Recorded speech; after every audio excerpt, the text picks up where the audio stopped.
You just spent entirely too much money on a gadget you absolutely do not need. The moment the receipt prints, a quiet, sinking feeling settles in your stomach. But before you even reach your car, a voice in your head begins to list the reasons why this was actually a brilliant investment. It will save time, it will improve your workflow, and frankly, you deserve a reward. You are not simply changing your mind, you are actively rewriting reality to protect your ego. This mental gymnastics routine is the hallmark of cognitive dissonance, a term describing the psychological discomfort we experience when holding two conflicting beliefs, values, or attitudes. When our actions fail to align with our self-image, an invisible alarm bell rings in the mind. The tension is palpable. To silence that alarm, we instinctively scramble to justify our choices, no matter how irrational they might appear to an outside observer. The brain despises contradiction. We desperately want to view ourselves as smart, capable, and morally upright individuals. When we do something foolish, harmful, or contradictory, that core identity is threatened. Rather than accepting the painful reality of our own fallibility, we deploy rationalization psychology as a defensive shield. We twist facts, invent new logic, and bend our memories until the internal conflict is resolved and our self-esteem is safely restored. The foundational understanding of this phenomenon emerged in the 1950s through the groundbreaking work of psychologist Leon Festinger. He and his colleagues infiltrated a doomsday cult whose leader had prophesied the exact date of a catastrophic flood. The researchers wanted to observe what would happen to the most devoted followers when the predicted apocalypse inevitably failed to materialize. Would they realize they had been conned, pack up, and go home? The reality of human self-deception proved far more fascinating. When the fateful midnight hour passed with no flood, the cult members did not abandon their beliefs. Instead, the leader announced that their unwavering faith had convinced the aliens to spare the planet. The followers, who had quit their jobs and given away their possessions, immediately began proselytizing with even greater fervor. The more deeply invested they were, the harder they clung to the delusion. Festinger realized that for these individuals, admitting they had ruined their lives for a hoax was psychologically unbearable. The sheer weight of that realization would crush them. Therefore, creating a new, highly improbable narrative was the only way to alleviate the crushing pressure.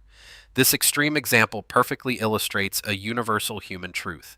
We will go to astonishing lengths to maintain internal consistency, often choosing a comforting lie over a devastating truth. To prove this was not just a quirk of fanatical cults, researchers designed a deceptively simple laboratory experiment. Students were asked to perform an incredibly boring task, like turning wooden pegs on a board for an hour. Afterward, they were instructed to lie to the next participant, telling them the task was actually thrilling and fun. Some students were paid $20 to tell this lie, while others were paid just one single dollar. The results defied basic economic logic. The students paid $20 easily admitted later that the task was agonizingly dull. They had a clear external justification for their dishonesty, reasoning that they only did it for the money. But the students who were paid only $1 experienced a profound internal clash. $1 was not enough to justify lying to a peer, so they unconsciously changed their own attitude to resolve the tension. They convinced themselves the peg turning was genuinely enjoyable. The echoes of that ingrained bias follow us into countless social arenas. Consider the grueling initiations required by fraternities, secret societies, or elite military units. The more a person suffers to gain entry into a group, the more highly they will value their membership, regardless of the group's actual objective worth. This is known as effort justification. If we endure pain or humiliation for something worthless, we look foolish. So, we elevate the value of the group to make the suffering meaningful. It is crucial to understand that this process is rarely conscious. We are not intentionally lying to ourselves with malicious intent. The self-justification happens automatically, operating just below the surface of our awareness. We genuinely believe our own revised narratives. This automatic defense mechanism allows us to sleep soundly at night, shielding us from the paralyzing regret that might otherwise accompany our daily mistakes and miscalculations. When magnified to a societal level, this need for consistency shapes our political landscapes and cultural divides. We surround ourselves with people who share our worldviews, creating comfortable echo chambers. When confronted with irrefutable evidence that contradicts our deeply held political beliefs, we rarely change our minds. Instead, the discomfort triggers a defensive posture. We attack the source of the information, question the methodology, or dismiss the facts entirely as biased propaganda. This defensive reaction is often aided by confirmation bias, our tendency to actively seek out information that supports what we already believe while ignoring data that challenges us. The two phenomena work in tandem. Confirmation bias acts as a filter to keep contradictory information out, while the drive to reduce internal tension handles any inconvenient facts that manage to slip through the cracks. Together, they form an almost impenetrable fortress around our core ideologies. We see this fortress erected daily in the realm of consumer behavior. Have you ever noticed how much time people spend reading reviews for a car after they have already purchased it? This is a textbook response to buyer's remorse. The lingering doubt that perhaps the other model was a better deal creates psychological friction.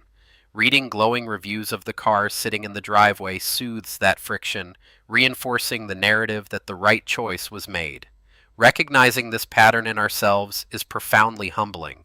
It strips away the illusion of pure, unadulterated rationality that we so proudly claim.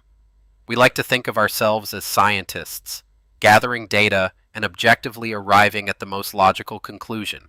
In reality, we often act more like defense attorneys. We start with the conclusion we want or the action we have already taken, and then tirelessly search for the arguments and evidence necessary to defend it. Why would the human mind evolve with such a glaring vulnerability to self-deception? From an evolutionary perspective, the ability to rapidly rationalize and move forward may have offered a distinct survival advantage. Early humans lived in dangerous, unpredictable environments where split-second decisions were a matter of life and death. Paralysis by analysis was a luxury our ancestors could not afford. Once a path was chosen, whether it was migrating to a new valley or attacking a rival tribe, absolute commitment was required. Doubt and second-guessing could splinter a group and lead to fatal hesitation. By automatically suppressing internal conflict and generating unwavering confidence in a chosen course of action, our brains fostered group cohesion and decisive momentum. The mechanism that causes us to stubbornly defend a bad financial investment today kept our ancestors moving forward through prehistoric blizzards. Modern neuroscience has actually mapped this struggle within the physical architecture of the brain. When we are confronted with conflicting information, functional magnetic resonance imaging shows heightened activity in the anterior cingulate cortex, a region associated with autonomic functions and cognitive conflict. At the same time, the insula, an area linked to emotional processing and pain perception, lights up. The implications of these scans are staggering. The brain processes the clash of opposing ideas much like it processes physical pain. The burning sensation of touching a hot stove forces you to pull your hand away instantly. Similarly, the psychological burn of holding contradictory thoughts forces the mind to immediately pull away from the truth, seeking the soothing balm of rationalization. We are biologically wired to escape the agony of being wrong. This escape mechanism becomes particularly dangerous when it intersects with our moral compass. Most of us consider ourselves to be fundamentally good, honest people. Yet, almost everyone has committed minor ethical breaches, whether it is taking credit for a colleague's idea, telling a white lie to avoid a social obligation, or slightly exaggerating an expense report. How do good people do bad things without losing their sense of goodness? The answer lies in the incremental nature of self-justification. It rarely starts with a massive fraud. It begins with a tiny, almost imperceptible compromise.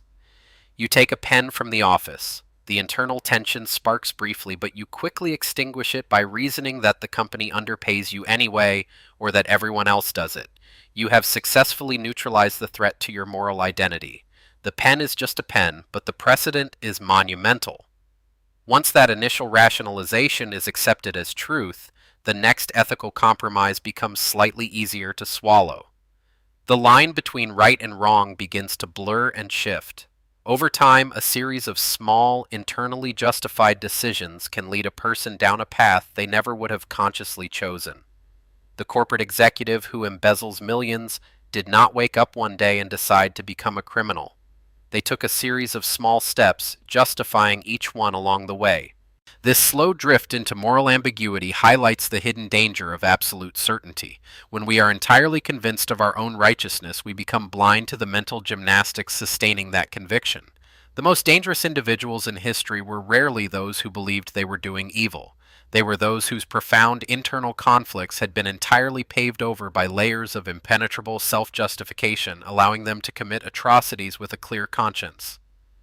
Breaking free from this deeply ingrained biological and psychological loop requires a radical shift in how we view our own fallibility. We must learn to sit with the discomfort of being wrong rather than immediately rushing to extinguish it.